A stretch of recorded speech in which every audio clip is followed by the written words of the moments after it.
Zaburi ya 78 aya 6, Biblia inatuandikia maneno haya: ili kizazi kingine wawe na habari, ndio hao wana watakaozaliwa wasimame na kuambia wana wao.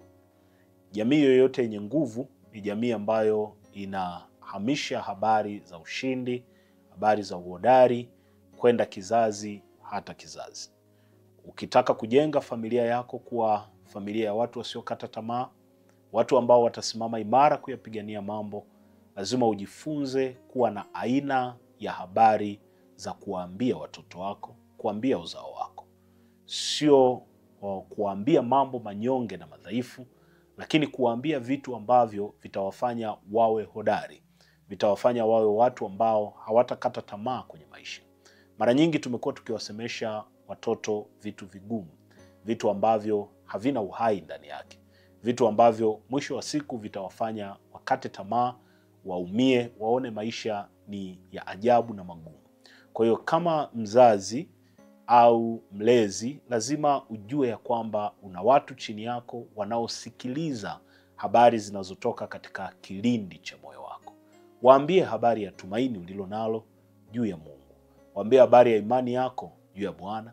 Waambie namna watakavyoshinda. Watie moyo, sema nao habari za ushindi.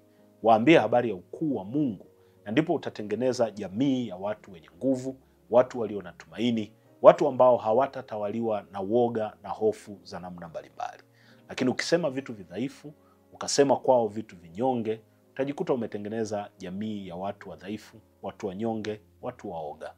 Maisha ya jamii yoyote yanajengwa na taarifa wanazozipokea. Kama tutajifunza kuacha taarifa za ushindi, kuacha taarifa za uhodari, kuacha taarifa za ukuu wa Mungu kwenye masikio ya watoto wetu, basi tutakuwa tumeacha jamii bora na iliyo imara. Na Mungu akusaidie, Mungu akutie nguvu, na tuombe. Bwana Yesu, ninakusifu na kutukuza. Asante kwa kuwa wewe ni mwema, fadhili zako ni kuu.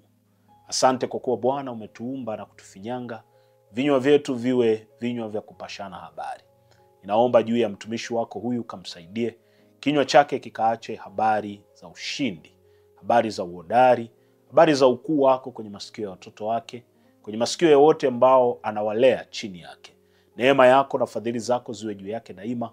Bwana, ukamfunike kwa nguvu yako, ukamfunike kwa uwezo wako, katika jina la Yesu Kristo, mwana wa Mungu aliye hai. Amen. Ndugu yangu, Mungu akubariki sana. Asante kwa kufuatana nasi.